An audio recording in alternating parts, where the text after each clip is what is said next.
Almost ಬೆಳಗ್ಗೆಯಿಂದ ಕೆಲಸ ಮಾಡಿ ಸಾಕಾಯಿತು. ಅಡುಗೆ ಎಲ್ಲ ಮುಗೀತು. ಸೊ ದೇವಸ್ಥಾನ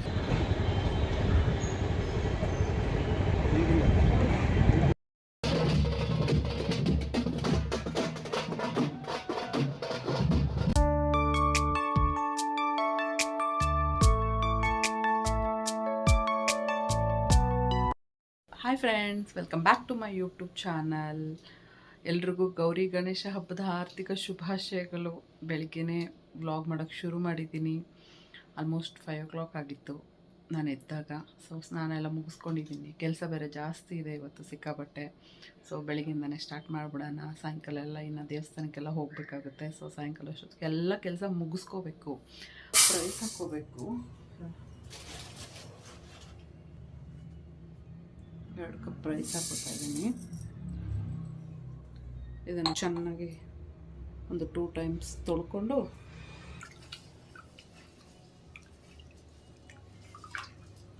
ಅನ್ನ ಇಟ್ಕೊಳ್ಬೇಕು. ಅನ್ನ ಆಗಲಿ. ಇನ್ನೊಂದು ಲೆಮನ್ ರೈಸ್ಗೆ 1 ಈರುಳ್ಳಿ, ಕರಿಬೇವು, ಸ್ವಲ್ಪ ಕಾಯಿ ತುರಿ, ಎಣ್ಣೆ, ಹಸಿಮೆಣಸಿನ್ಕಾಯಿ, ಕೊತ್ತಂಬರಿ, ಕಡಲೆಬೀಜ, ಉದ್ದಿನಬೇಳೆ, ಸಾಸಿವೆ ಬೇಕು ಆ್ಯಕ್ಚುಲಿ. ಲೆಮನ್ ಒಂದು, ಆಮೇಲೆ ಸಾಲ್ಟು, ಅರಿಶಿನ ಅಷ್ಟೇ ಲೆಮನ್ ರೈಸಿಗೆ ಬೇಕಾಗಿರೋದು. ಇಷ್ಟು ಬೇಕಾಗುತ್ತೆ. ಬನ್ನಿ ಮಾಡೋಣ. ಮಾಡಲಿ ಕಾಯ್ದಿದೆ. ಇವಾಗ ಎಣ್ಣೆ ಹಾಕೊಂಬಿಡೋಣ. ಎಣ್ಣೆ ಆಲ್ಮೋಸ್ಟ್ ಫುಲ್ಲಾಗಿ ಒಂದು 7-8 ಸ್ಪೂನ್ ಆಗುತ್ತೆ. ಸ್ವಲ್ಪ ಕಮ್ಮಿನೇ ಹಾಕ್ಕೊಂಡಿದ್ದೀನಿ, ಜಾಸ್ತಿ ಬೇಡ ಅಂತ ಹೇಳ್ಬಿಟ್ಟು. ಚಿಕ್ಕ ಸ್ಪೂನಲ್ಲಾದರೆ ಒಂದು 7-8 ಸ್ಪೂನ್ ಆಗುತ್ತೆ. ದೊಡ್ಡ ಸ್ಪೂನಲ್ಲಾದರೆ ಒಂದು 3 ಟೇಬಲ್ ಸ್ಪೂನ್ ಆಗುತ್ತೆ. ಇವಾಗ ಎಣ್ಣೆ ಸ್ವಲ್ಪ ಕಾಯಲಿ. ಇವಾಗ 1 ಬಟ್ಲು ಫುಲ್ಲು ಅಲ್ಲ, ಅರ್ಧ ಬಟ್ಲು ಕಡಲೆಬೀಜ ಹಾಕೊಂಬಿಡೋಣ.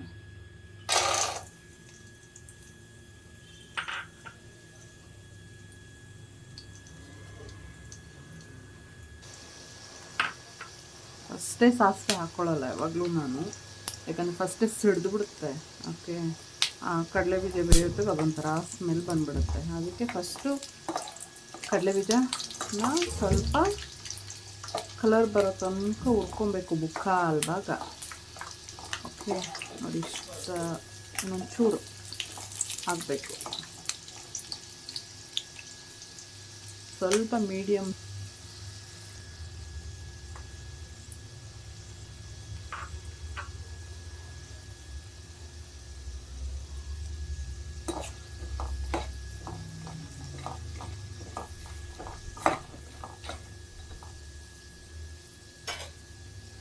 ಇವಾಗ ಸಾಸಿವೆ ಹಾಕೋಬೇಕು. ಸ್ವಲ್ಪ ಹಾಕ್ಕೊಳ್ಳಿ ಸಾಕು. ಯಾವುದಿತ್ತು?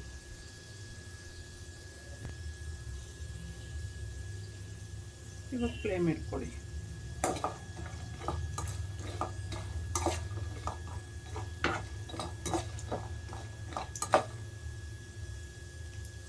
ಇವಾಗ ಸ್ವಲ್ಪ ಹಸಿಮೆಣಸಿನ್ಕಾಯಿ ಹಾಕೊಂಬಿಡಿ.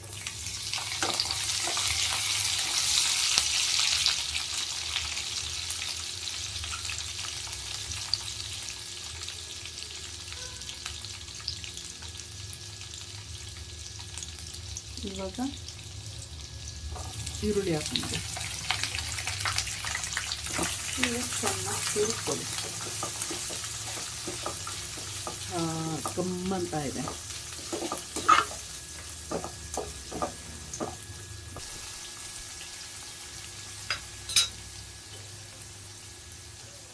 ಇವಾಗ ಕೊತ್ತಂಬರಿನೂ ಹಾಕ್ಬಿಡಿ. ಸೊ ಇವಾಗ ಚೆನ್ನಾಗಿ ತಿರುಗಿ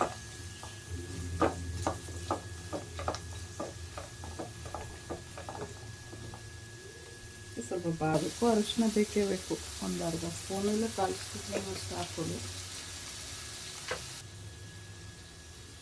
ಉಪ್ಪು ನೋಡ್ಕೊಂಡು ಹಾಕ್ಕೊಳ್ಳಿ. ಅನ್ನಕ್ಕೆ ಹಾಕಿರ್ತೀನಲ್ವ ಫಸ್ಟೇ ಹಾಕ್ಕೊಳ್ಳಿ.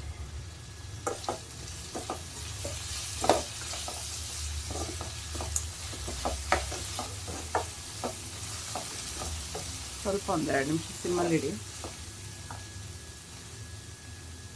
ಲೆಮನ್ದು ಜ್ಯೂಸ್ ಹಾಕ್ಕೋಬೇಕು. ಇದು ಹಾಕ್ಕೊಂಡಿದ್ದೆ ಆಫ್ ಮಾಡಿಬಿಡ್ಬೇಕು. ಯಾಕಂದರೆ ಕಹಿ ಬರುತ್ತೆ. ಹಾಕ್ಕೊಂಡು ಚೆನ್ನಾಗಿ ಕುದಿಸಿದ್ರೆ ಒಂದ್ಸರಿ ಮಿಕ್ಸ್ ಮಾಡಿಬಿಡಿ. ಮಿಕ್ಸ್ ಮಾಡಿಬಿಟ್ಟು ಇದು ಹಾಗೆ ಉಳ್ಕೊಂಬಿಡ್ಲಿ. ಬಿಸಿ ಆರಬೇಕು. ಈ ಬಿಸಿ ಇರಬೇಕಾದ್ರೇ ಬಿಸಿ ಅನ್ನ ಎರಡೂ ಹಾಕಿ ಕಲಸಿದ್ರೆ ಕಡಲೆ ಬೀಜ ಎಲ್ಲ ಮೆತ್ತಗೆ ಹೋಗುತ್ತೆ. ಅಲ್ಲಿ ನಾನು ಬೆಟರ್ ಮೇಲೆ ಸುಮ್ಮನೆ ಸ್ಪ್ರಿಂಕಲ್ ಮಾಡಿಬಿಡ್ತೀನಿ. ಓಕೆ,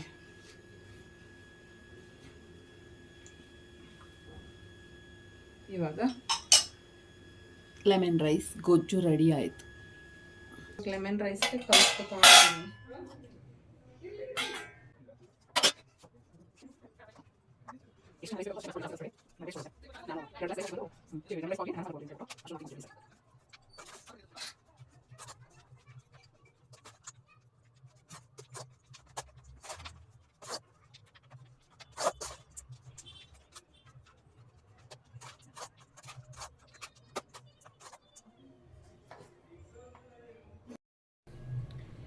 ಇವಾಗ 2 ಈರುಳ್ಳಿ ತೊಗೊಂಡಿದ್ದೀನಿ.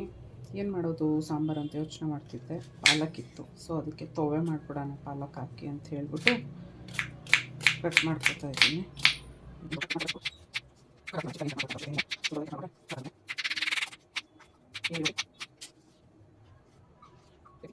ರೆಡಿ ಬೇಳೆನ ಸಿಕ್ಕೊಂಡಿದ್ದೀನಿ, ಚೆನ್ನಾಗಿರುತ್ತೆ ಅಂತ, ಬೇಗ ಬೆಂದೋಗುತ್ತೆ ಅಂತ ಹೇಳ್ಬಿಟ್ಟು ಅಷ್ಟೇ. ಸೊ ಇದನ್ನು ಪಕ್ಕಕ್ಕೆ ಇಟ್ಕೊಳ್ಳಿ. ಆಲ್ರೆಡಿ ಸೊಪ್ಪು ತೊಳೆದು ಇಟ್ಬಿಟ್ಟಿದ್ದೀನಿ ನಾನು. ಸೊ ಇದನ್ನು ಸಣ್ಣದಾಗಿ ಹಚ್ಕೊಂಬಿಡೋಣ. ಓಕೆ, ಅದು ಮಸಿಬೇಕಾದ್ರೆ ಕಷ್ಟ ಆಗುತ್ತೆ, ಅದಕ್ಕೆ ಇವಾಗಲೇ ಸಣ್ಣದಾಗಿ ಹಚ್ಕೊಂಬಿಟ್ರೆ ಚೆನ್ನಾಗಿರುತ್ತೆ.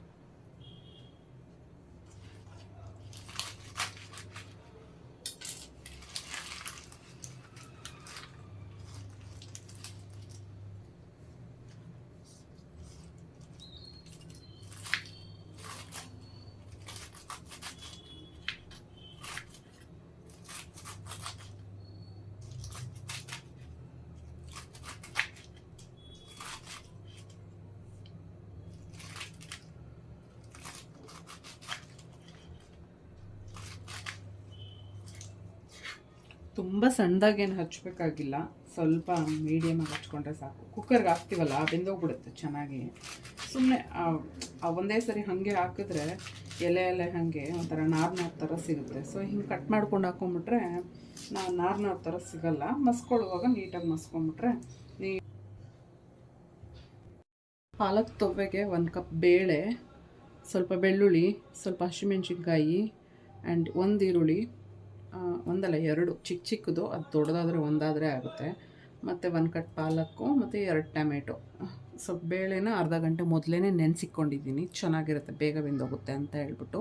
ಪಾಲಕ್ಗೆ ಬೆಳ್ಳುಳ್ಳಿ ಮತ್ತು ಹಸಿಮೆಣ್ಸಿನ್ಕಾಯಿ ಹಾಕೊಂಬಿಡಿ ಫಸ್ಟು, ಮತ್ತು ಈರುಳ್ಳಿ ಅದು ಹಾಕೊಂಬಿಡಿ, ಮತ್ತು ಬೇಳೆ ಬೇಯಿಸಿದ್ವಲ್ಲ, ನೆನೆಸಿದ್ವಲ್ಲ ಆ ಬೇಳೆ ಬೇಯಿಸಿಲ್ಲ, ಅದನ್ನು ಹಾಕೊಂಬಿಡಿ.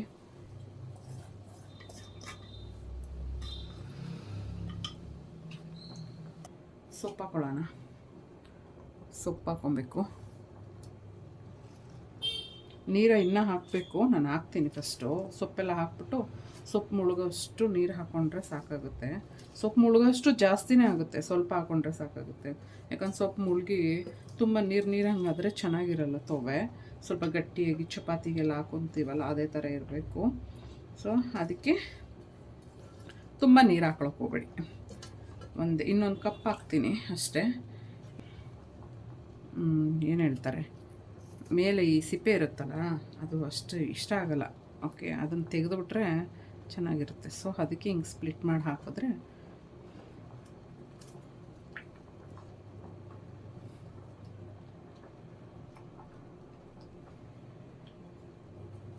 ಹೀಗೆ ಆವಾಗ ಸಿಪ್ಪೆನ ಬೆಂದಿರುತ್ತಲ್ಲ ಆ ಟೈಮಲ್ಲಿ ನಾವು ಎತ್ಕೊಂಡ್ಬಿಡ್ಬೋದು, ಆ ಬಾಯಿಗೆ ಸಿಗೋಲ್ಲ. ಇವಾಗ ನೀರು ಹಾಕ್ಕೊತಾ ಇದ್ದೀನಿ ನೋಡಿ. ಇಷ್ಟಾದರೆ ಸಾಕು. ಅದ್ರಲ್ಲಿ 1 ಕಪ್ಪು ಇನ್ನೊಂದು ಕಪ್ಪು 2 ಕಪ್ ಆದರೆ ಸಾಕು. ಸಾಲ್ಟು ನಿಮ್ಗೆ ಎಷ್ಟು ಬೇಕಾಗುತ್ತೋ ಅಷ್ಟೇ. ನಾನೊಂದು 3/4 ಸ್ಪೂನ್ ಹಾಕ್ತೀನಿ. ಕಲ್ಲುಪ್ಪು ಹಾಕ್ತಾಯಿದ್ದೀನಿ, ಪುಡಿ ಉಪ್ಪು ಹಾಕ್ತಾಯಿಲ್ಲ. ಇವಾಗ ಇದನ್ನು ಕುಕ್ಕರ್ ಮುಚ್ಚಳ ಮುಚ್ಚಿ ಒಂದು 3-4 ವಿಷಲ್ ಹಾಕ್ಕೊಂಡ್ರೆ ಚೆನ್ನಾಗಿರುತ್ತೆ.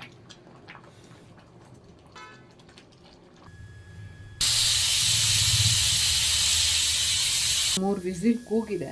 ಸೊ ಇವಾಗ ಕುಕ್ಕರು ವಿಷಲೆಲ್ಲ ಇಳಿದಿರುತ್ತೆ, ನೋಡೋಣ ಹೆಂಗಿರುತ್ತೆ ಅಂತ. ಹೋಗಿದೆಯಾ? ಹಾಂ ಹೋಗಿದೆ. ಸೊ ಓಪನ್ ಮಾಡಿ ನೋಡೋಣ. ಹಾಂ, ಬೆಂದಿದೆ ಚೆನ್ನಾಗಿ. ಸೊ ಇದನ್ನು ಇವಾಗ ಟೊಮೆಟೊದು ಇದೆಯಲ್ಲ, ಈ ಸಿಪ್ಪೆನ ಎತ್ಬಿಡೋಣ. ಓಕೆ, ಬಿಸಿ ಇದೆ, ನೀವು ನೋಡ್ಕೊಂಡು ತಗೊಳ್ಳಿ.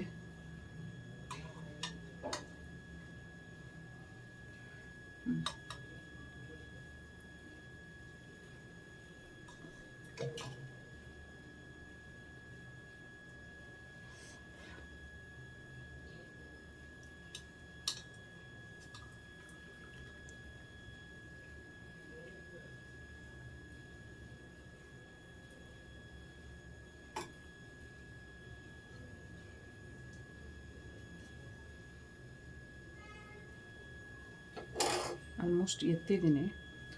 ಸೊ ಇವಾಗ ಇದನ್ನು ಚೆನ್ನಾಗಿ ಸ್ಮ್ಯಾಶ್ ಮಾಡ್ಕೊಬೇಕಾಗುತ್ತೆ. ಅಯ್ಯೋ,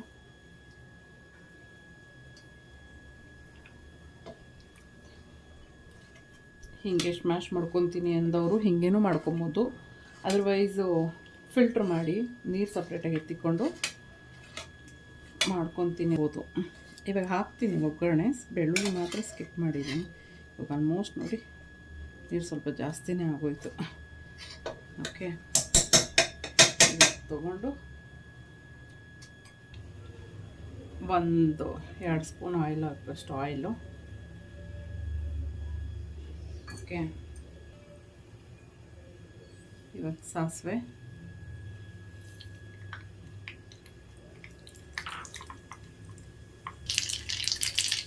ಇವಾಗ ಈರುಳ್ಳಿ ಮತ್ತು ಒಣಗಿದ ಮೆಣಸಿನ್ಕಾಯಿ,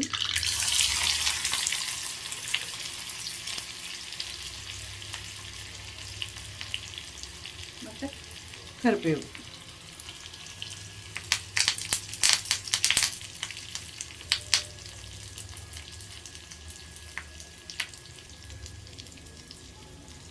ಸ್ವಲ್ಪ ತಿರುಗ್ಕೋಬೇಕು.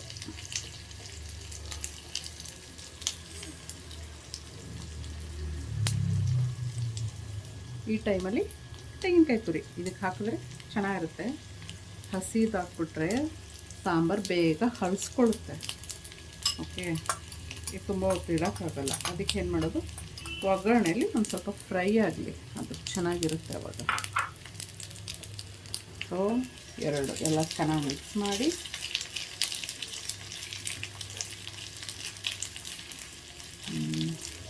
ಹೆಂಗಿದೆ ಗೊತ್ತಾ ಘಮ್ ಅಂತ.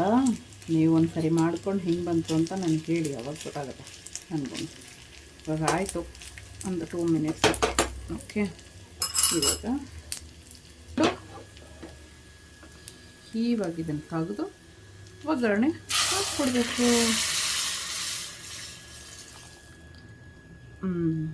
ಅಷ್ಟೇ, ತಗೋಬೇಕತ್ತೆ ಮುಗೀತು.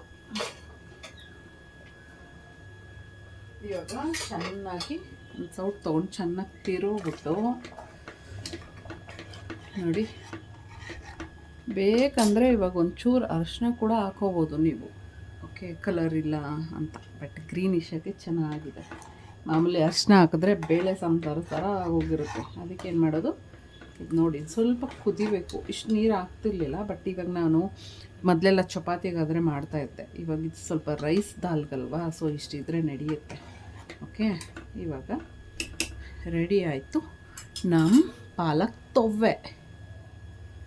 ಮಸಾಲೆ ವಡೆಗೆ ಬೇಕಾಗಿರೋ ಐಟಮ್ಸು: ನೈಟೇ ನೆನೆಸಿರೋ ಕಡಲೆಬೇಳೆ, ಆನಿಯನ್ ಒಂದು 4, ಕೊತ್ತಂಬರಿ ಮತ್ತು ಕರಿಬೇವು, ಮತ್ತು ಸ್ವಲ್ಪ ಶುಂಠಿ, ಸ್ವಲ್ಪ ಚಿಲ್ಲಿ, ಎಣ್ಣೆ, ಇಷ್ಟು ಬೇಕಾಗುತ್ತೆ. ಇದು ನೈಟೇ ನೆನೆಸಿಲ್ಲ ಅಂದರೂ ಪರವಾಗಿಲ್ಲ, ಒಂದು 2 ಅವರ್ಸ್ ಮೊದಲೇ ನೆನೆಸ್ಕೊಬೋದು, ತೊಂದರೆ ಏನಿಲ್ಲ. 2 ಅವರ್ಸ್ ನೆನೆಸಿದ್ರೂ ಚೆನ್ನಾಗೇ ಇರುತ್ತೆ. ಮಿಕ್ಸಿ ಜಾರ್ಗೆ ಕಡಲೆಬೇಳೆ, ಶುಂಠಿ ಮತ್ತು ಹಸಿಮೆಣ್ಸಿಕಾಯಿ ಹಾಕಿ ತರ್ತರಿಯಾಗಿ ರುಬ್ಕೊಬೇಕು. ವಡೆಗೆ ಮಾಮೂಲಿ ಹೇಳಿದ್ನಲ್ಲ, ಇವಾಗ ಹಿಂಗೆ ರುಬ್ಕೊಂಡ್ರೆ ಸಾಕಾಗುತ್ತೆ. ಸ್ವಲ್ಪ ಕಡಲೆಬೇಳೆ ಎತ್ತಿಕೊಂಡಿದ್ದೀನಿ, ಅದು ಮಧ್ಯೆ ಸಿಕ್ಕಿದ್ರೆ ಚೆನ್ನಾಗಿರುತ್ತೆ ಅಂತ ಹೇಳ್ಬಿಟ್ಟು. ಸೊ ಇದನ್ನು ಹಾಕ್ಕೊಂಬಿಡೋಣ.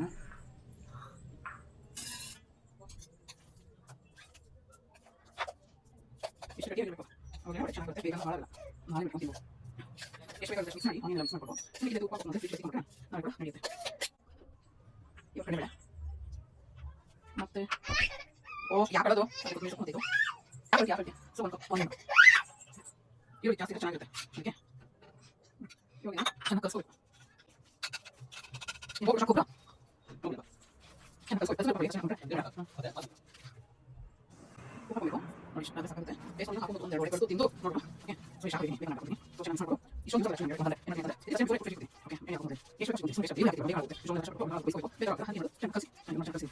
ಕಲಿಸಿದ್ದೆಲ್ಲ ಆಯಿತು. ಇವಾಗ ಎಣ್ಣೆ ಕಾಯಕ್ಕೆ ಇಟ್ಕೊಳ್ಳೋಣ. ನಿಮಗೆ ತೆಳ್ಳಗೆ ಬೇಕು ಅಂದರೆ ತೆಳ್ಳಗೆ, ದಪ್ಪಕ್ಕೆ ಬೇಕು ಅಂದರೆ ದಪ್ಪಕ್ಕೆ ಹಾಕ್ಕೊಂಡು ನೀವು ವಡೆನ ಕರೆದೆತ್ತಿಕೊಬೋದು ಆರಾಮಾಗಿ.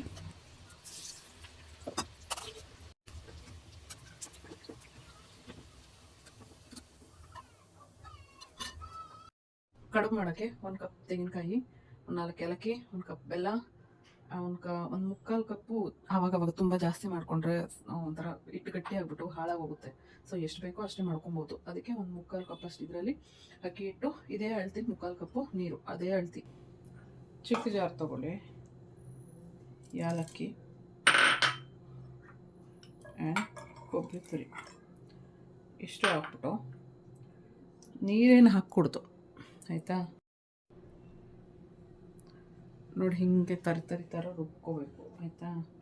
ಇವಾಗ ಇದು ಇವೆರಡೂ ನಾವು ಬೇಯಿಸ್ಕೋಬೇಕು. ನೋಡಿ ಹೆಂಗೆ ಕರಗಿ ನೀರಾಗಿ ಬಿಡ್ತು. ಅದ್ರಲ್ಲಿ ನಾವು ಬೇರೆ ನೀರು ಹಾಕ್ಬಿಟ್ರೆ ಮುಗೀತು. ಇದು ಸಿಮ್ಮಲ್ಲೇ ಕುದ್ದು ಇದಾಗುತ್ತೆ. ಸ್ವಲ್ಪ ಅರ್ಜೆಂಟ್ ಇದ್ದರೆ ಸ್ವಲ್ಪ ಹೈ ಫ್ಲೇಮ್ ಇಟ್ಕೊಳ್ಳಿ. ಓಕೆ, ಚೆನ್ನಾಗಿ ನೋಡಿ ಗಟ್ಟಿ ಆಯಿತು. ಇವಾಗ ಪಕ್ಕಕ್ಕೆ ತಿಳಿಸ್ಕೊಂಬಿಡ್ಬೇಕು. ಇವಾಗ ಇದು ಬಿಸಿ ಮುಟ್ಟಕ್ಕಾಗಲ್ಲ, ಇದು ಚೆನ್ನಾಗಿ ಬಿಸಿ ಆರಬೇಕು ಆಯಿತಾ. ಇದು ಬಿಸಿ ಆರಾಗ ನಾವು ಉಂಡೆ ಕಟ್ಕೊಳ್ಳೋಕ್ಕೆ ಬರುತ್ತೆ. ಅದಕ್ಕೆ ನೀರು ಬಗ್ಗಿಸಿ ಕರೆಕ್ಟಾಗಿ ಅಳತೆಯಲ್ಲಿ ಬಗ್ಗಿಸ್ಬೇಕು. ನಾನು ಕರೆಕ್ಟಾಗಿ 3/4 ಬಾಟ್ಲು ತೊಗೊಂಡಿದ್ದೀನಿ ಅದರದ್ದು. ಚೆನ್ನಾಗಿ ನೀರು ಕುದಿಬೇಕು. ಕುದಿಯುವಾಗ ಸ್ವಲ್ಪ ಸಾಲ್ಟ್ ಹಾಕ್ಕೊಳ್ಳಿ. ಸಾಲ್ಟ್ ಹಾಕ್ಕೊಂಡ್ಮೇಲೆ ಹಸಿಟ್ಟು ಹಾಕ್ಕೊಂಡು ಚೆನ್ನಾಗಿ ತಿರುವ್ಕೊಳ್ಳಿ.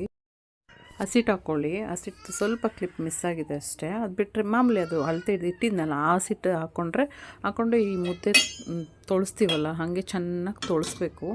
ತೊಳಸ್ಬಿಟ್ಟು ಸಿಮ್ಮಲ್ಲಿ ಒಂದು 5 ಮಿನಿಟ್ಸ್ ಮುಚ್ಕೊಡಿ, ಹಾಗೆ ಬಿಸಿಯಾಗಿರಲಿ. ಆಮೇಲೆ ಅದನ್ನು ತೊಗೊಂಡು ಚೆನ್ನಾಗಿ ನಾದ್ಕೊಬೇಕು. ಎಷ್ಟು ನಾದ್ತೀವೋ ಅಷ್ಟು ಕಡುಬು ಒಡ್ಕೊಳ್ಳಲ್ಲ. ಅದಕ್ಕೆ ಒಂದು ಸ್ವಲ್ಪ ನೀರು, ತಣ್ಣೀರು ಇಟ್ಕೊಂಬಿಡಿ. ನಾನು ಬೆಚ್ಚಗಿರೋ ನೀರು ಇಟ್ಕೊಂಡು ಅದನ್ನು ಚೆನ್ನಾಗಿ ಕ್ರ್ಯಾಕ್ ಬರ್ದಿರೋ ಥರ ನಾದ್ಕೊಬೇಕು. ಚೆನ್ನಾಗಿ ನಾದ್ಕೊಂಡು ನಿಮಗೆ ರೌಂಡ್ ಶೇಪ್ ಅಂದರೆ ರೌಂಡ್ ಶೇಪೇ ಒತ್ಕೊಳ್ಳಿ. ಇಲ್ಲ ಅಂತಂದರೆ, ಯಾಕಂದರೆ ನಾನು ಇದನ್ನು ಮೋಲ್ಡ್ಗೆ ಹಾಕ್ತೀನಿ. ಸೊ ಅದಕ್ಕೆ ನಾನು ರೌಂಡಾಗೇ ಬರಬೇಕು ಅಂತೇನಿಲ್ಲ. ಸ್ವಲ್ಪ ಉಂಡೆ ನಮಗೆ ಎಷ್ಟು ಬೇಕೋ ಅಷ್ಟು. ತೆಳ್ಳಗೆ ಬೇಕು ಹಿಟ್ಟು ಅಂದರೆ ತೆಳ್ಳಗೆ ತೊಗೊಳ್ಳಿ. ಸ್ವಲ್ಪ ದಪ್ಪ ಇದ್ರೂ ನಡೆಯುತ್ತೆ ಅಂದರೆ ಇನ್ನು ಸ್ವಲ್ಪ ದೊಡ್ಡದು ತೊಗೊಳ್ಳಿ. ಅದಕ್ಕೆ ಸ್ವಲ್ಪ ಅಕ್ಕಿ ಹಿಟ್ಟು ಹಾಕ್ಕೊಂಡು ಮಾಮೂಲಿ ಚಪಾತಿ ಇಲ್ಲ ಪೂರಿ ಅಷ್ಟಾದರೆ ಸಾಕಾಗುತ್ತೆ. ಚಪಾತಿನೂ ಅಷ್ಟು ಬೇಡ, ಪೂರಿಗೆ ಎಷ್ಟಾಗುತ್ತೋ ಅಷ್ಟು, ಅದಕ್ಕಿಂತ ಚೂರು ಜಾಸ್ತಿ ತೊಗೋಬೇಕು. ಅದು ತೊಗೊಂಡು ಸಾಫ್ಟಾಗಿ ಉತ್ಕೊಬೇಕು. ತುಂಬ ಹಾರ್ಡಾಗಿ ಉತ್ಕೊಬಾರ್ದು, ಹರ್ಕೊಂಬಿಡುತ್ತೆ. ಸೊ ಎತ್ತಬೇಕಾದ್ರೆ ಕಚ್ಕೊಂಬಿಡುತ್ತೆ. ಸ್ವಲ್ಪ ಹಿಟ್ಟು ಹಾಕ್ಕೊಂಡು ಮಾಡ್ಕೊಬೇಕು. ಸಾಫ್ಟಾಗಿ ಎಷ್ಟು ಸಾಫ್ಟ್ ಮಾಡ್ಕೊತೀವೋ ಅಷ್ಟು ಸಾಫ್ಟಾಗಿ ಬರುತ್ತೆ ಚೆನ್ನಾಗಿ ಕಡುಬು. ಸೊ ನಾನು ಮೋಲ್ಡಿಂಗ್ ಹಾಕ್ತೀನಿ. ಅದಕ್ಕೆ ನಾನೇನು ಶೇಪೆಲ್ಲೂ ತೊಗೊಳಕ್ಕೆ ಹೋಗಲ್ಲ. ಯಾಕಂದರೆ ಅಕ್ಕಿ ಹಿಟ್ಟು ಅಂದರೆ ಶೇಪ್ಲೆಸ್ ಆಗಿರುತ್ತೆ. ಸೊ ನಾನು ಒಂದು ಮೋಲ್ಡಿಂಗ್ ತೊಗೊಂಡು ಮಾಡಿ ಇಟ್ಕೊಂಡಿರೋ ಹೂರಣ ಎಲ್ಲ ಅದಕ್ಕೆ ತುಂಬಿ ಸೀದಾ ನಾನು ಹಬೆಯಲ್ಲಿ ಬೇಯಕ್ಕೆ ಇಟ್ಬಿಡ್ತೀನಿ. ಒಂದು 5 ಮಾಡಿಕೊಂಡೆ. ಅರ್ಜೆಂಟಾಗಿತ್ತು, ಆಲ್ಮೋಸ್ಟು ಟೈಮ್ ಬೇರೆ ಆಗೋಗಿತ್ತು ನನಗೆ ಅಡುಗೆ ಎಲ್ಲ ಮುಗಿಸೋದಕ್ಕೆ. ಇದೇ ಲಾಸ್ಟ್ ಅಡುಗೆಗೆ ಲಾಸ್ಟಲ್ಲಿ ಮಾಡೋಣ ಕಡುಬು ಅಂತ ಹೇಳ್ಬಿಟ್ಟು ಇನ್ನು ಪೂಜೆ ಎಲ್ಲ ಮಾಡಬೇಕಾಗಿತ್ತಲ್ವ. ಸೊ ನನಗೆ ಆ ಕ್ಲಿಪ್ಪೂ ಮಿಸ್ ಆಗಿಬಿಟ್ಟಿದೆ. ಅದೇನಿಲ್ಲ, ಅದನ್ನು ಮಾಡ್ಕೊಂಡು ಎತ್ತಿ ಹಬೆಯಲ್ಲಿ ಇಟ್ಟು ಒಂದು 7 to 9 ಮಿನಿಟ್ಸು ಅಷ್ಟು ಬೇಯಿಸಿದ್ರೆ ಚೆನ್ನಾಗಿರುತ್ತೆ. ಕಡುಬು ರೆಡಿ ಆಯಿತು. ಅಡುಗೆ ಕೆಲಸ ಆಗೋ ಅಷ್ಟೊತ್ತಿಗೆ ನಮ್ಮತ್ತೆ ಪೂಜೆ ಮಾಡಿದ್ರು. ನೋಡಿ ನಮ್ಮನೆ ದೇವರು ಎಷ್ಟು ಚೆನ್ನಾಗಿ ಅಲಂಕಾರ ಮಾಡಿದಾರಲ್ಲ. ನಮ್ಮತ್ತೆ ಎಲ್ಲ ದೇವರಿಗೆ ಚೆನ್ನಾಗಿ ಅಲಂಕಾರ ಮಾಡ್ತಾರೆ. ದೇವರಿಗೆ ನೀಟಾಗಿ 1 hour ಇಲ್ಲ 2 hour ಇಲ್ಲ 3 hours ಪೂಜೆ ಮಾಡ್ತಾರೆ ಒಂದೊಂದು ಸಾರಿ. ಅಷ್ಟು ಚೆನ್ನಾಗಿ ನಿಧಾನಕ್ಕೆ ಎಲ್ಲ ಅಭಿಷೇಕಗಳೆಲ್ಲ ಮಾಡಿ ದೇವ್ರಿಗೆ ಎಲ್ಲ ನೀಟಾಗಿ ಮಾಡ್ತಾರೆ. ಈ ವರ್ಷ ಮಾತ್ರ ನಾವು ಗಣೇಶ ಯಾಕೆ ಕೂರಿಸಿಲ್ಲ ಅಂತ ಹೇಳಿದ್ರೆ, ಈ ವರ್ಷ ನನ್ನ ಹಸ್ಬೆಂಡ್ ಅವರು ಅಜ್ಜಿ ತೀರ್ಕೊಂಬಿಟ್ಟಿದ್ರು. ಸೊ 1 ವರ್ಷ ನಾವೇನು ಗಣೇಶ ಏನು ಇಕ್ಕಂಗಿಲ್ಲ, ಲಕ್ಷ್ಮಿ ಏನು ಇಡೋಂಗಿಲ್ಲ. ಅದಕ್ಕೆ ನಾವು ಈ ವರ್ಷ ಗಣೇಶ ಇಟ್ಟಿಲ್ಲ. ಇಲ್ಲ ವರ್ಷ ನಾವು ಗಣೇಶ ಇಡ್ತೀವಿ. ಅದಕ್ಕೆ ಪೂಜೆ ಮಾತ್ರ ಮಾಡ್ತೀವಿ ಈ ಸರಿ. ಪೂಜೆ ಮಾತ್ರ ಮಾಡಿದ್ದೀವಿ ಈ ಸರಿ ಅಷ್ಟೇ, ಗಣೇಶ ಮಾತ್ರ ಇಡಿಲ್ಲ. ನೋಡೋಣ ನೆಕ್ಸ್ಟ್ ಇಯರ್ ಪೂಜೆ ಹೆಂಗಾಗುತ್ತೆ ಅಂತ. ಸೊ ಅದಾದಮೇಲೆ ಪೂಜೆ ಎಲ್ಲ ಮುಗಿಸ್ಕೊಂಡು ಊಟನ ಮುಗಿಸ್ಕೊಂಬಿಡೋಣ ಅಂತ ಹೇಳಿಬಿಟ್ಟು ಎಲ್ಲ ಮಾಡ್ಕೊಂಡಿದ್ದೆಲ್ಲ ಬಡಿಸ್ದೆ ಎಲೆಗೆ. ಈ ಸರಿ ಸ್ವಲ್ಪ ಎಷ್ಟಾಗುತ್ತೋ ಅಷ್ಟು ಕ್ಲಿಪ್ಪಿಂಗ್ ಮಾತ್ರನೇ ನಾನು ರೆಸಿಪೀಸ್ ತೊಗೊಂಡಿದ್ದೀನಿ. ತುಂಬ ರೆಸಿಪೀಸ್ ತೊಗೊಳಕ್ಕೆ ಹೋಗಲಿಲ್ಲ, ಯಾಕಂದರೆ ಎಲ್ಲ ತೊಗೊಳಕ್ಕೆ ಆಗ್ತಾ ಇರಲಿಲ್ಲ ನನಗೆ. ಅಷ್ಟು ತುಂಬ ಕಷ್ಟ ಆಗ್ತಾಯಿತ್ತು, ತುಂಬ ನಿಧಾನ ಆಗ್ತಾಯಿತ್ತು ಅಡುಗೆ. ಆ ಕ್ಲಿಪ್ ತೊಗೋ ಈ ಕ್ಲಿಪ್ ತೊಗೋ ಅಂತ. ಸೊ ಮೇನ್ ಏನೇನು ಬೇಕು, ಏನೇನು ಆಗುತ್ತೆ ನನ್ನ ಕೈಯಲ್ಲಿ ಅಷ್ಟು ರೆಸಿಪೀಸ್ ಕ್ಲಿಪ್ ತೊಗೊಂಡಿದ್ದೀನಿ. ಪಲಾವ್ ತೊಗೊಂಡಿಲ್ಲ, ಮತ್ತು ಪಾಯಸದ್ದು ಏನೂ ತೊಗೊಳಕ್ಕೆ ಹೋಗಿಲ್ಲ. ಇನ್ನು ಮಾಮೂಲಿ ಅನ್ನ ಸಾಂಬಾರು, ಚಿತ್ರಾನ್ನ, ವಡೆ, ಕಡುಬುದೆಲ್ಲ ಹಾಕಿದ್ದೀನಿ ರೆಸಿಪೀಸು. ಮತ್ತು ಊಟ ಎಲ್ಲ ಮುಗಿಸ್ಕೊಂಡು ಹೊರಗಡೆ ಹೋಗೋಣ ಅಂತ ಹೋದ್ವಿ. ಇದು ಫಸ್ಟ್ ಡೇ ಬಿಫೋರೇ ಸಿದ್ದು ಮತ್ತು ಕಿಶೋರ್ ಹೋಗಿ ಮಧ್ಯಾಹ್ನನೇ ಸಾಯಂಕಾಲ ಬೆಳಿಗ್ಗೆ 3 ಟೈಮ್ ಹೋಗಿ ಬರ್ತಾನೇ ಇದ್ರು ಅವರು. ನಮ್ಮ ಈ ರೋಡಲ್ಲಿ ಕೂರಿಸಿರೋ ಗಣೇಶ ನೋಡ್ಕೊಂಬರ್ತೀನಿ ಅಂತ ಹೇಳ್ಬಿಟ್ಟು. ನಮ್ಮ ರೋಡಲ್ಲಿ ಕೂರಿಸಿರೋ ಗಣೇಶ ಮಾತ್ರ ಸಖತ್ತಿತ್ತು ಮಾತ್ರ. ಹೆಂಗಿತ್ತು ಅಂತ ಹೇಳ್ತೀರಾ, 2 ಕಣ್ಣು ಸಾಲ್ತಾ ಇರಲಿಲ್ಲ, ಅಷ್ಟು ಚೆನ್ನಾಗಿತ್ತು ನೋಡೋಕ್ಕೆ.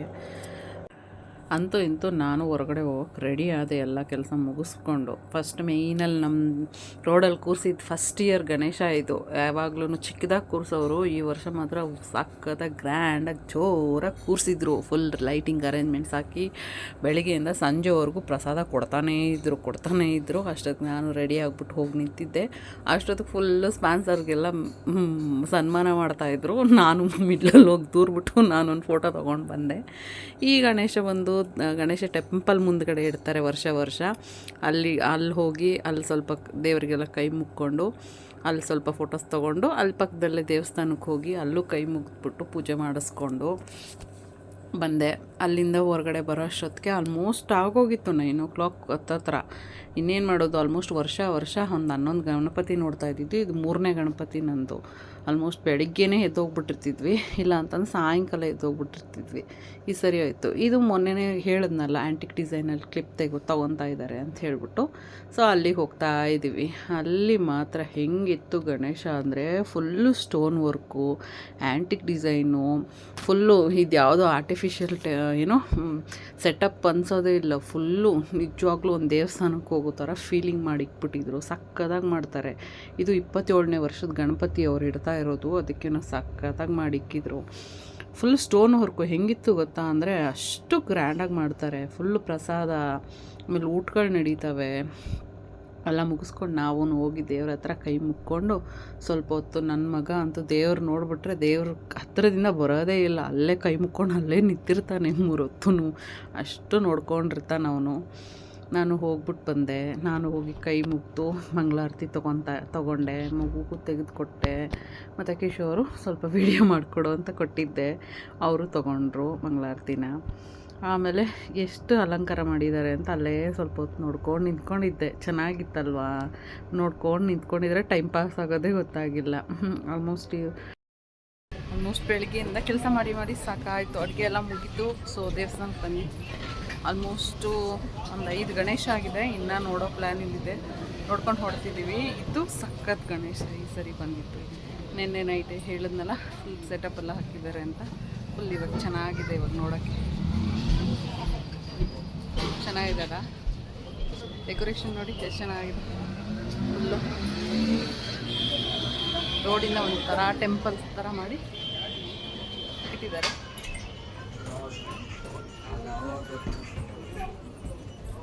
ಒಂದು ಸೆಕೆಂಡ್ ಹಾಗೆ ಹೋಗ್ತೀನಿ.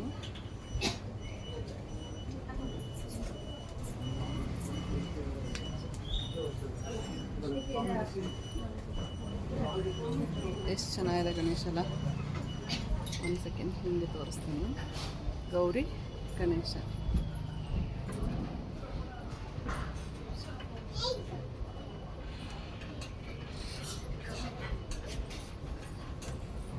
ಸಕ್ಕತ್ತಿದೆಯಲ್ಲ ಗಣೇಶ.